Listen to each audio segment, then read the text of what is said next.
Stone slammed into my ribs, and I sucked a dry breath between concrete and cot.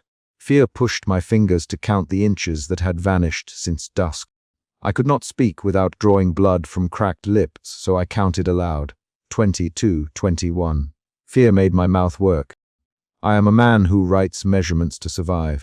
I push a stub of candle toward the seam and press my palm to the stone so I can tell later exactly where the bruise begins. I mark the linen with a single scrape of lead, fold the scrap, and put it under the mattress when no one watches. I lived a life before this cell. The ledger will not hold that life, only the way the walls took it. The first thing the cell stole was space. The second thing it stole was trust. That morning the warder tapped a caliper against the cold and read numbers, while the corridor smelled of pipe smoke and oil. The warder kept his face flat as ledger pages turned. His motion reported maintenance, not malice. I watched him write and tried to translate numerals into threat. I remember the first noise that told me something was wrong, a metal clack under the floor like a train far away. I pressed my ear to the seam and the vibration buzzed up into my teeth. The neighboring cell whispered a warning through a hairline gap. Subject. The neighbor hissed, voice thin. Keep your hand off the seam tonight. They listened. The voice was a thread pulled from the dark. The neighbor's words slid across the mortar. He had a small tool wedged inside a grate. I had the carved token in my palm. I answered, small and flat. Who else knows? I held my breath after I spoke, because the sound of my own voice might be recorded. My throat tightened as a second emotion arrived, suspicion. I did not trust the warder, but I also did not trust the gap that had whispered rescue. Doubt shifted into calculation. I moved the candle closer to the floor so the wax would show fresh scratches. I counted the ring of mortar, then the seam. I copied numbers into my journal. Left corner to seam, seam to heater vent. I wrote only measurements, no please. Dawn found the corridor colder. The warder came on schedule with keys and an oil, dark lantern. The warder smelled of iron filings and pipe smoke. He kept a rusted caliper on his belt and a ledger stamped with a seal. He tapped the caliper against the stone, and it made a hollow note like a bone-struck warder, I said, and my voice was a rasp. He did not look at me. He stepped back. Measure. His voice was clipped, precise. He my name 3 times slowly as he set the caliper jaws and read the number. He wrote it down without comment.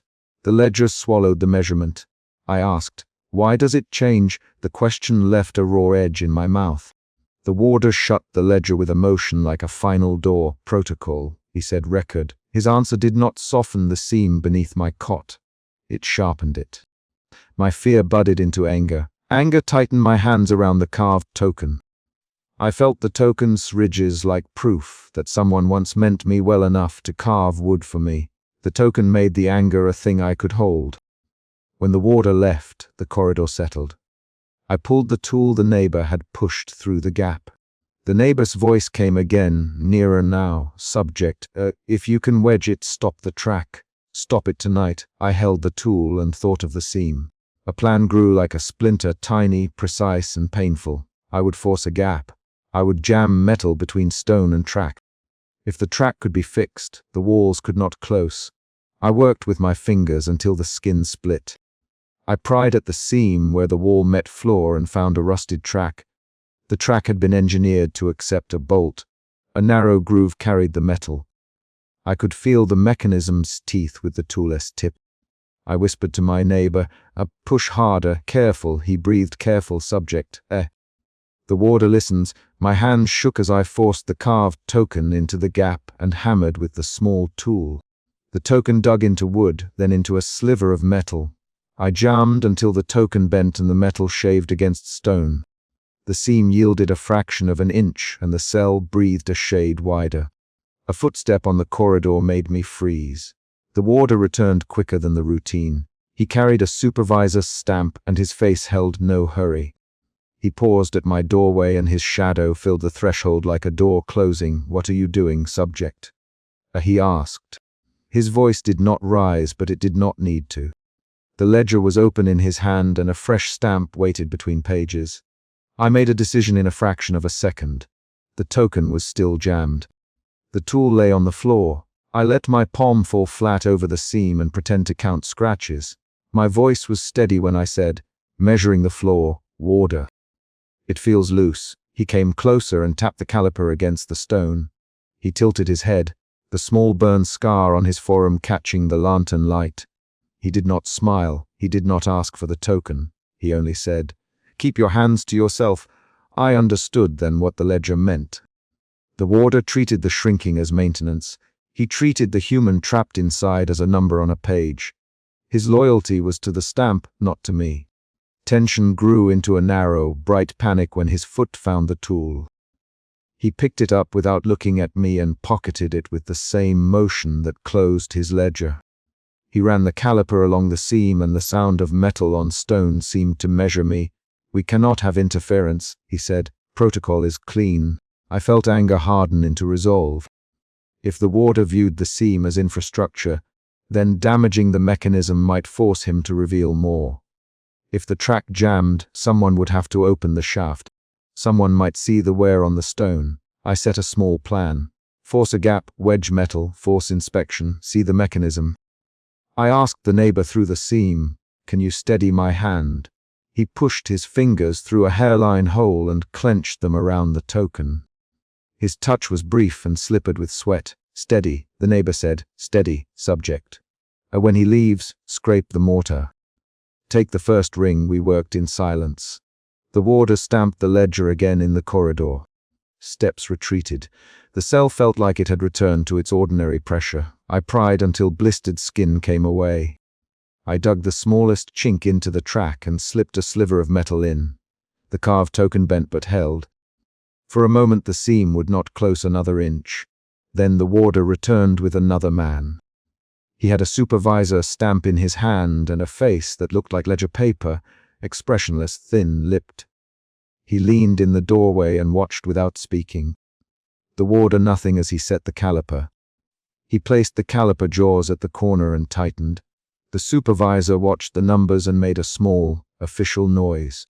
The warder flipped the ledger open and wrote like a man transcribing time. The supervisor said, "Ensure calibrations are precise." He spoke as if he discussed machinery, not flesh. I moved without thinking. I pushed the token further into the seam to prevent the jaws from closing. The warder felt the shift like static. He looked down at my hand and saw the token and the neighbor's finger and the small metal wedge. He did not hesitate. "Subject." The warder stepped back. Now his voice held authority, not cruelty. The supervisor's eyes glinted with bureaucratic approval. I stepped back because there was no choice. The warder stepped inside and forced me into a narrower corner of the cell. He used the flat of his palm on my chest to steer me as if moving a box. The supervisor stamped the ledger, and the stamp's sound was a dry finality. Before I could pull away, the warder engaged the mechanism. He turned a hidden catch by the seam with a key from his ring, and the stone answered like a mouth closing. The caliper read numbers as the gap vanished. The walls moved with a steady, engineered grind. The pain arrived like a new voice. My ribs compressed, cartilage protesting. I tasted iron. The token scraped against flesh. I made a single animal sound that left me ashamed but alive. The warder watched with an impassive face as I pinned myself between stone. He kept his ledger open and wrote the final figure, a measurement that read smaller by the fraction of an inch the track had taken. The supervisor nodded and left. When the mechanism finished, my breath came like a small bell. I had deep red abrasions across my ribs and a split lip. My hands left smudges of blood on the stone. The seam had closed. My token had broken inside the track and lodged in a web of metal. Alone again, I pulled myself free by bracing my feet against the cot and hauling my shoulders past the stone. The motion left me dizzy. I sat on the damp floor and pressed a cloth to a skin that had been measured into new geometry. I counted my injuries like numbers in a ledger. 3 cracked ribs, 2 deep scrapes along the left flank, a faint bruise forming under the jaw scar. I traced each mark with a thumb and wrote the dimensions in my journal. 3 centimeters, 2.54 millimeters where the token had caught.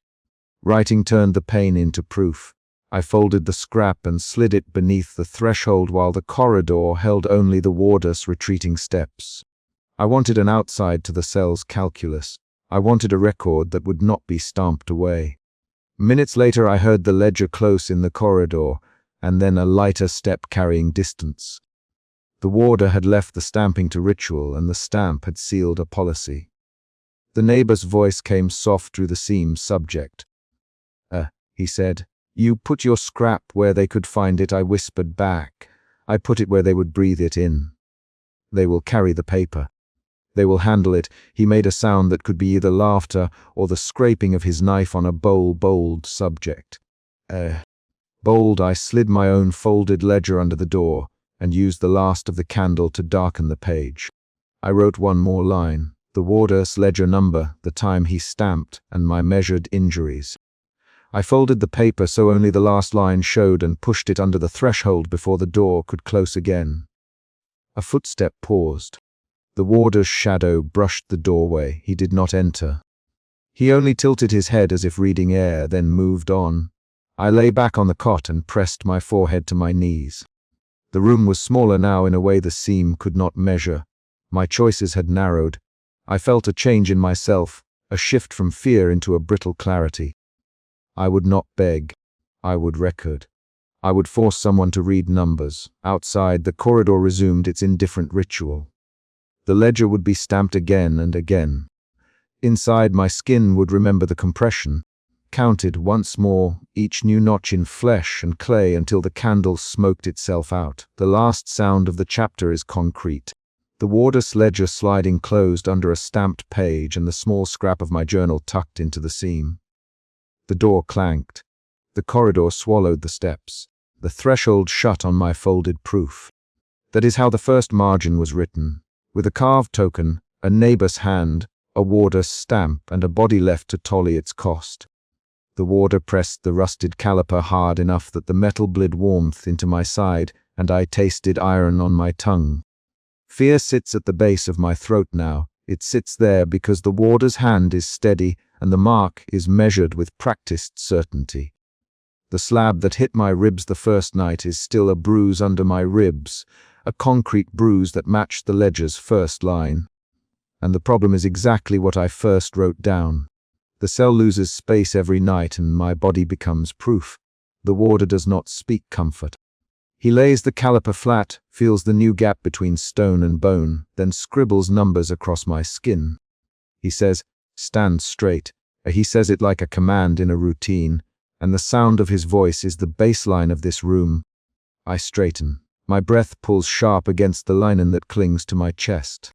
I try to make my jaw still while he presses the caliper's tip into the soft of my ribs and drags the other tip to the stone. "Measure," he says, and when the caliper clicks, he makes a small notch on my inner forearm with the ledger's dull pen. He writes the date and the number like an inventory clerk verifying stock. Fear pushes me to watch the numbers rather than the pain. The warder flips the ledger open and does not close his mouth when he speaks. 21 now, he announces, and his fingers tap the page. "You understand, eh? It will be 20 tonight." He stamps the ledger with a round, faded seal that smells of mildew and oil.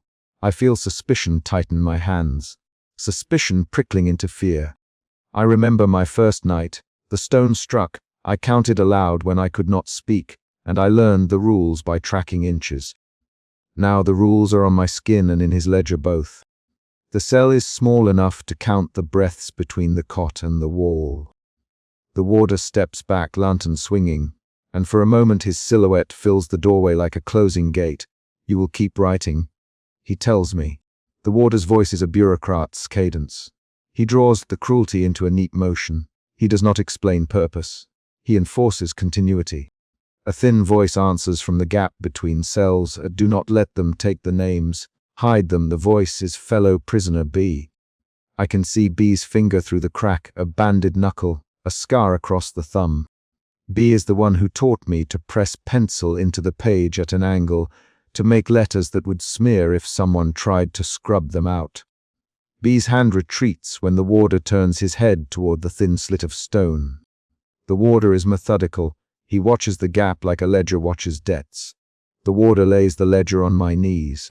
He flips to a page where the handwriting stops mid-sentence and the ink blots stretch toward the margin. "See this," he says. They disappear because of their own choices. He does not say who they are.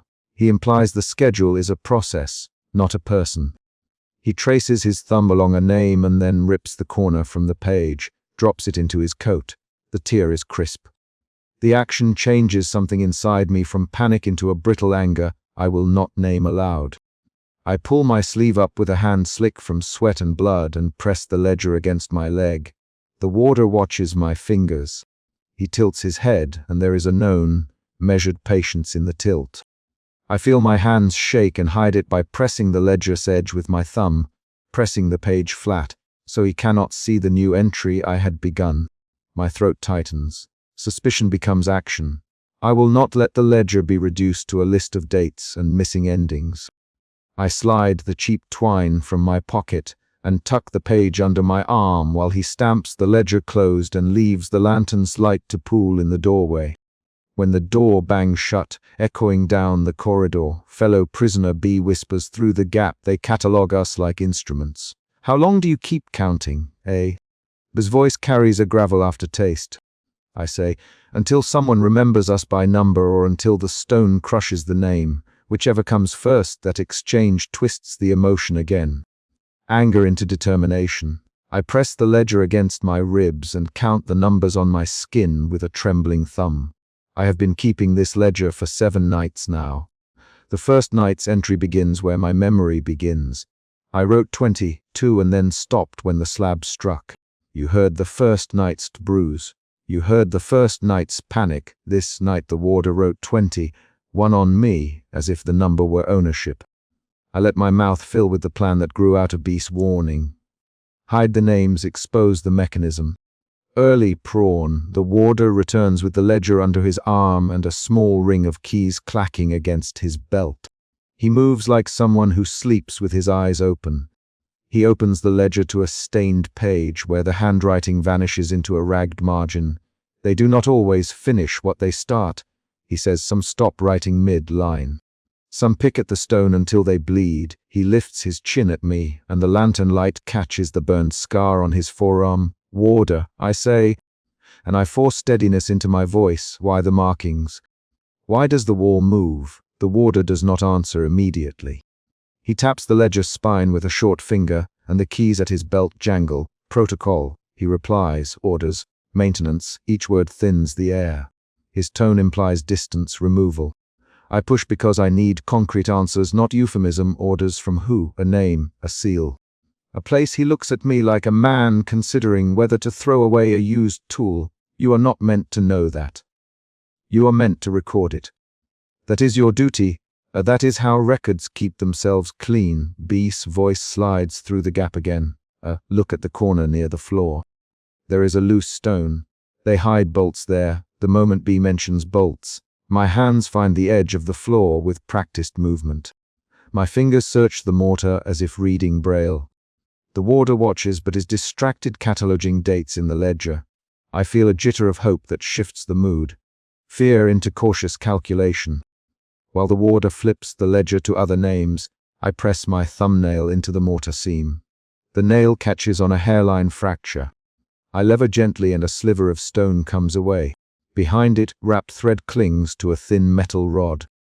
I run my fingers along the rod and find that it threads into a keyed plate whose edges are filed with deliberate grooves. There is a stamped mark on the plate, a number and a faded command that smells of oil and iron. The plate bears a seal similar to the one on the ledger, an institutional imprint that names no person but implies authorization. I slide the piece back into place, careful not to let it clatter. My pulse becomes a rhythm I can measure against the ledger. The discovery shifts everything. Suspicion becomes certainty. I whisper, "B, I found something." A rod, a plate, a seal. "It's mechanical," B hisses in reply. "Hide it. Hide your hands." Make it look like nothing. I wrap my palm around the carved token in my pocket and press it until the wood creaks.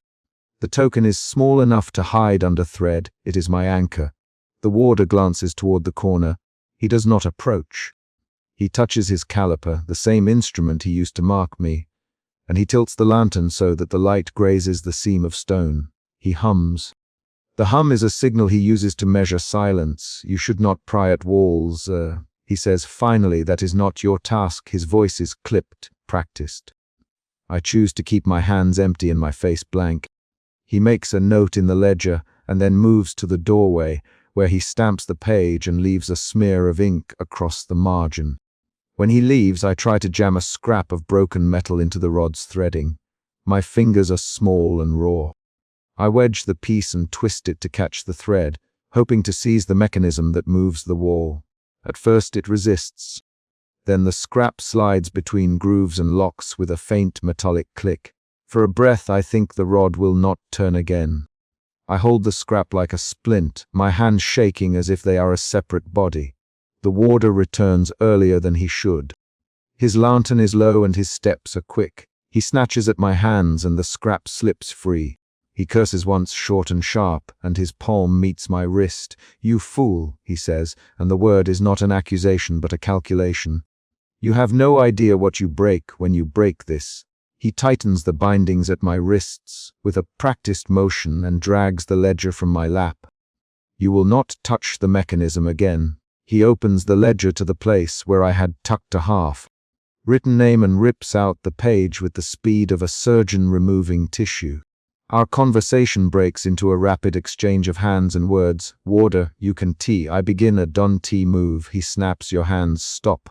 B's voice cuts in thin and urgent. Do not fight for the book. Let him tear it and remember the number." There is a clash of intent.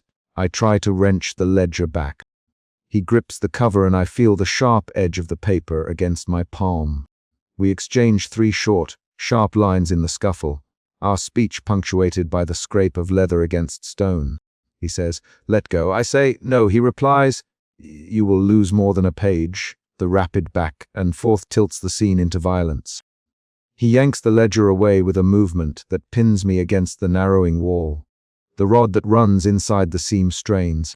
I hear a metallic ping, a sound like a held breath released. My shoulder jams against the stone where it moved inward.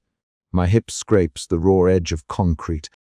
I wince not from abstract pain, but from the concrete bite of stone against bone. My mouth tastes of iron again. The warder slams the ledger to his coat and stamps it once more. He does not pause to read the names. The struggle becomes a pivot. I have 2 choices. Fight for immediate recovery of the ledger and risk my body being crushed by the mechanism, or accept the loss and hide the evidence elsewhere. In a flurry of decision, I crouch and force my fingers into my makeshift journal, ripping a scrap free. I fold it until my palms burn from the friction. Then I press the scrap to my chest, beneath the linen, where no casual search will find it. I bind it with twine and press the carved token into the knot. It is a small, stubborn act of preservation that does not stop the warder from tightening the bindings until my wrists ache. The warder tightens a visible metal plate near the doorway with a key from his ring, clicks something into place so the mechanism will not be disturbed for a time, and stamps the ledger's corner to show the page was checked. He says nothing more. He walks out, lantern lifting dust motes in a half circle. The corridor swallows his boots. B breathes a laugh that is thin as thread. "They take names and leave us space to breathe for a day," B says. Now alone, I press the new scrap to the skin of my breast and pull my sleeve back over it. My hands tremble, but the trimmer is steadier than before. The emotion has shifted again, fear into stubborn resolve. I stitch my initials across the scrap with a needle I freed from the warder sewing kit long ago, and I drown the thread through the twine until the letters bite the paper. I press the carved token into the knot and feel the grain tear through the twine. The ledger sitting on the floor is incomplete. Its torn page leaves a jagged rag where names once were. I remember the first night when the stone struck and I counted aloud until I lost my voice. I remember how the ledger began with numbers and how those numbers swallowed names. This chapter ends not with an answer but with a choice. Keep the ledger in full view and let it be taken, or conceal the ledger as truth beneath my skin and thread. I choose the latter. At the edge of morning light, I listen for steps that do not come. The cell feels smaller already, and the seam where I found the rod hums faintly when I press my ear to the floor. I do not know if the scrap will last a single night or a year.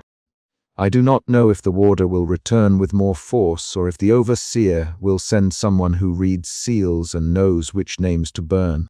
I know only the ledger in my hands and the carved token pressing into the knot.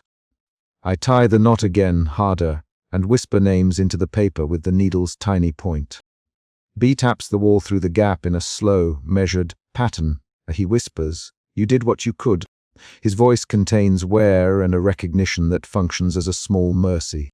I answer, but keep counting. Keep the measure alive. He laughs a dry sound and then says, "Don't let them make you prove what you are. Make them prove it instead. The warder's ledger has numbers. Our ledger will have names hidden in the margins." I end the night by writing 3 names on the scrap and pressing the carved token over each line as a seal. I fold the paper and tuck it into the hollow of my heel beneath the rude bandage I wear for warmth. The last line I write is not a plea and not a plan. It is a note of record, found, rod and plate, seal matches ledger, mechanism authorized. I fold the scrap and whisper the carved token's mark into the twine knot, as if using a fingerprint to authenticate the note. Before the light changes, the warder stamps the doorway again from the corridor. He does not enter. Instead, he taps the ledger and walks away. The click of his boots is an end of sorts. My body hammers from the bindings and from the pressure of the night. Pain is a concrete currency here. I spend it deliberately to buy the ledger's survival.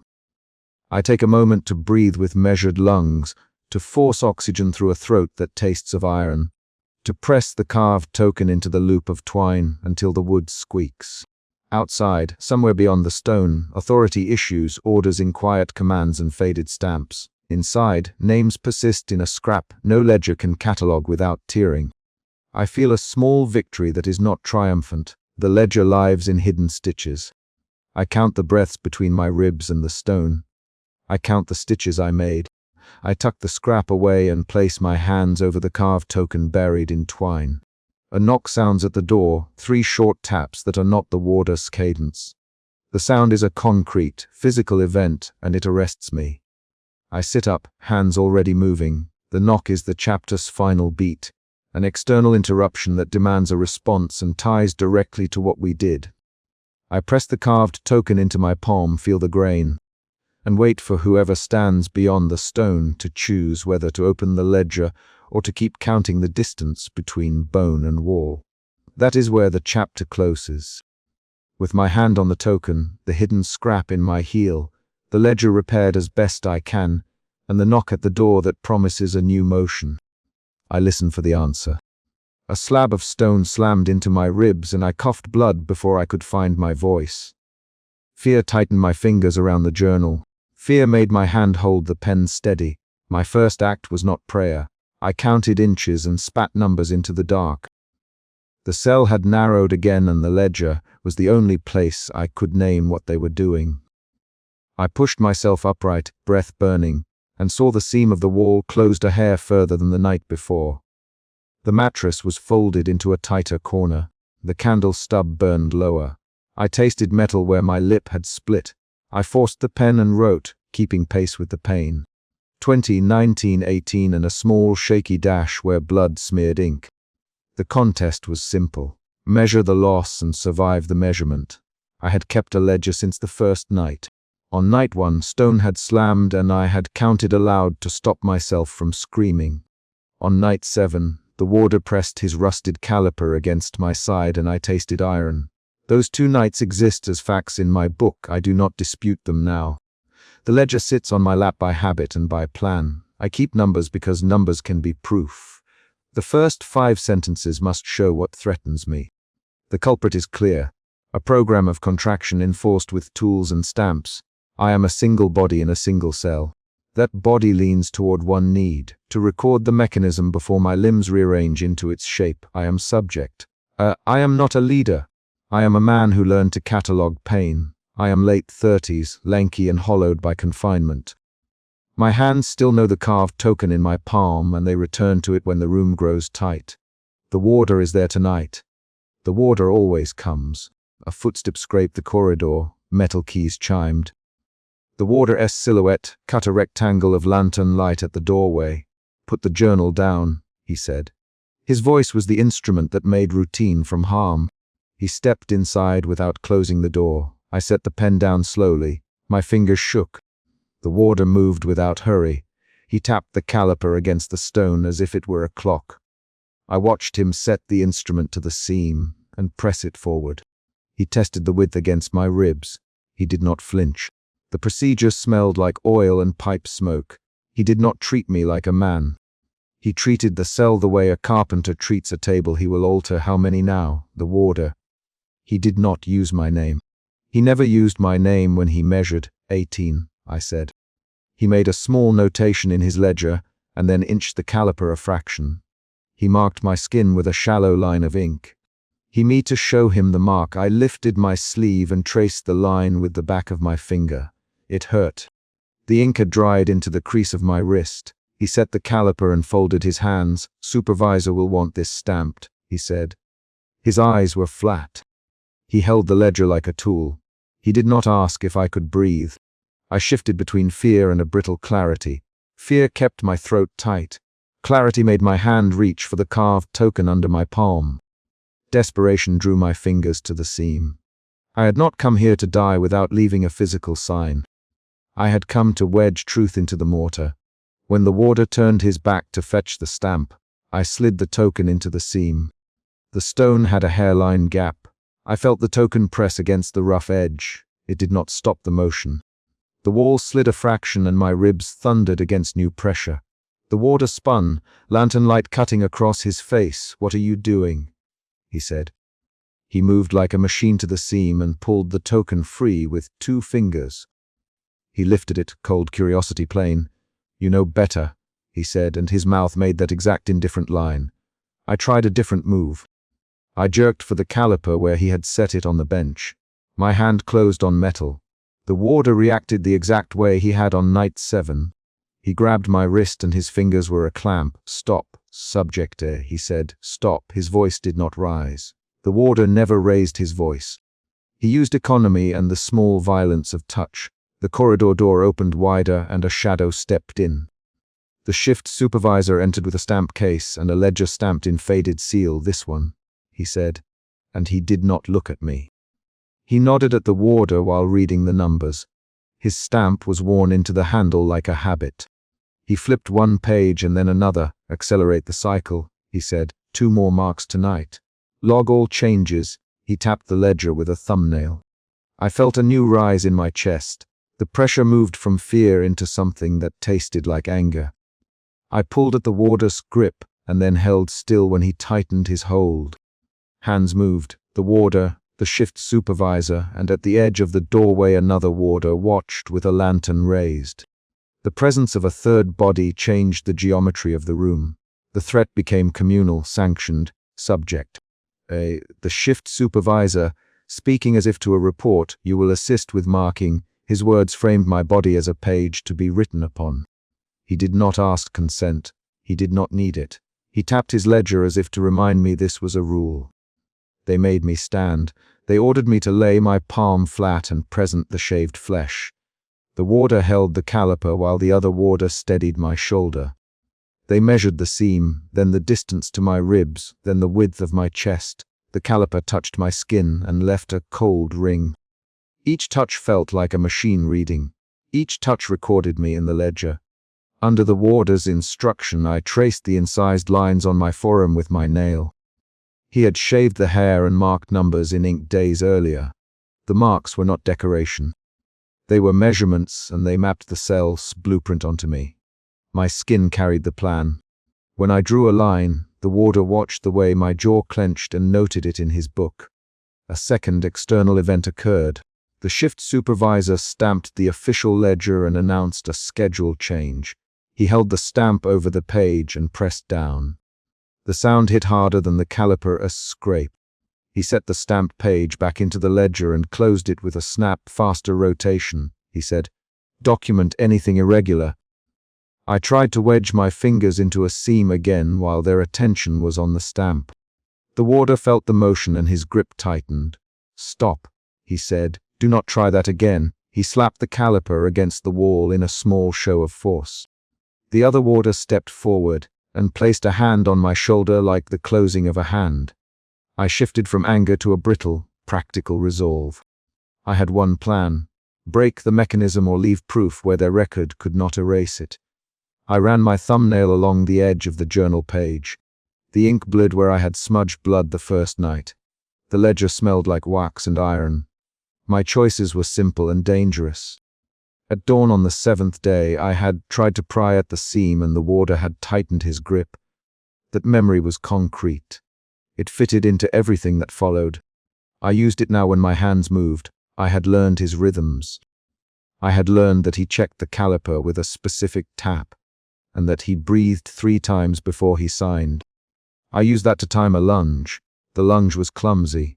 I reached for the caliper. The warder reacted faster than I expected, and another warder shoved me into the wall. We were 3 bodies against stone, and the seam was a wedge. The caliper slipped from the bench and skittered under the cot. The warder dove for it. I twisted and fumbled for the seam while my ribs screamed. We fought in a close and ugly way. The warder cursed my name once. The other warder cursed the shift supervisor's order. The warder who had always measured me used his elbow, and my forearm slammed against the edge of the stone. Something inside me tore. I heard a wet snap and felt hot pressure. That was the climax. The panel clicked and moved sooner than it should have. A hidden latch gave and the wall shifted with a small grinding sound. The caliper became a tool and not a toy. My shoulder pinned under a lip of stone while the warders tried to pull me free. I pressed my hands against the mortar and felt the grit under my nails. Hold still. The warder, hold still, subject. He did not say please. He did not soften the order. I could not hold still. I dug my fingers into my own sternum and found blood under my nails. The warder pried the seam with the caliper while the second warder pushed the panel so that the lip slid across my ribs. My breath escaped in a thin, high sound. The warder looked at the shift supervisor as if asking permission to finish. The shift supervisor nodded and then spoke in a voice that recorded the decision: log damage. Apply 2 extra marks. He pointed his pen at the ledger and then at my chest. The warder obeyed. The second warder held my legs while the first pressed down the caliper and tightened the ratchet. Metal bit flesh. Ink and blood mixed on my skin. We did not shout. We moved like workers. The caliper's teeth closed another notch. A short, violent pain tore through my ribs. I held the journal in my left hand and forced my right hand to write as pain screamed through me. I wrote a line with my own blood and the pen's ink. My handwriting blurred, but the words held: mechanism, authorized supervisor, stamped. Do not remove ledger. Wedge page into seam. They catalogued it. The warder wrote the entry exactly as the shift supervisor required. The second warder carried the caliper back to the bench with a slow, deliberate step. They did not look at the blood on my shirt. They recorded the incident as routine. After they left, the room became a small chamber of altered geometry. I lay with my back against the cold stone. My limbs felt wrong. My left rib sat closer to my hip. My fingers could not spread wide. I tested each joint and found new limits. My body had already begun to change around the enforced shape. I tore the last page from the ledger and folded it into a thick wedge. It had the last line I had scrawled. I jammed the paper into the seam and pushed it until the fibers caught. The paper stuck between stone and mortar, and then the wall sat against it like a mouth closing on a secret. I hid the carved token in the fold of my sleeve where the warder could not find it if he searched my hands. I pressed my face to the journal and listened to the low sound of the hallway and the distant steps of staff moving along the corridor. I counted breaths until the swell of images around my chest became small and manageable. I checked my arm where the inked marks lived. Each number had a small scab forming. The lines of ink traced a map I could read with a fingertip. My body had become the ledger's copy. I felt a pull toward resignation and then a sudden new curve of resolve. If my body must be a record, then let it be a clear, unambiguous document. In the corridor, the shift supervisor closed the official ledger and stamped it again. He filed the page under protocol and tucked the book into a shelf behind other ledgers. He did not look back. The warder locked the caliper into its pouch and clinked his keys. The other warder stayed long enough to flick the candle and then left with a last glance that was neither pity nor hate. He simply took the lantern and the routine with him. I counted the breaths like numbers on a caliper. I shaped the ledger's last line in my head and then forced my hand to write it on the torn page. I wrote the names of the instruments and the hours of use. I named the shift supervisor. I named the warder. I did not beg. I did not ask for mercy. I wrote what had been done. There was a final event at dawn. A guard's boot thunked twice outside the door, and then the footfall receded. Light from the corridor fell like a thin blade into the cell. The candle stub gave a final sputter and went out. My fingers closed over the carved token in a reflex. Then I folded the stub of the journal and pushed it into the seam where the page stuck. They left me with a plan in my skin and a wedge of paper between stone. I listened to the corridor for longer than I expected. I expected someone to come back. I expected either mercy or erasure. No one returned. I rearranged my limbs as best I could. The cartilage at my ribs had begun to ache in a new place. I tested my range of motion and mapped the deficits. My body would have to adapt. I would have to teach each tendon how to move within narrower limits. That thought was both practical and obscene, so I named it plainly in the ledger. Adaptation begins.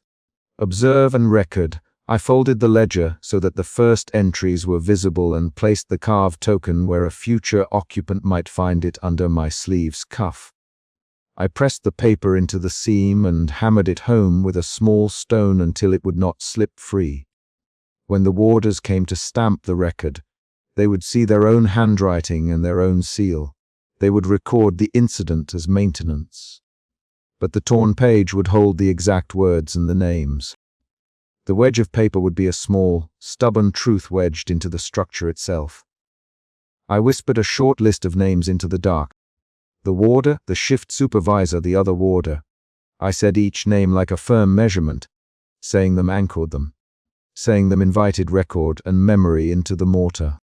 The chapter ends with a concrete act. I stood, moved to the seam, and pushed the torn page further in until the paper could not be pulled free. The caliper's teeth had left grooves in my ribs. I pressed my palm flat against the wall, feeling the rough mortar over the paper. Then I sealed the last line of my ledger with a tight, steady stroke of ink and tucked the journal back into the sleeve of my garment. The warder's ledger had been stamped.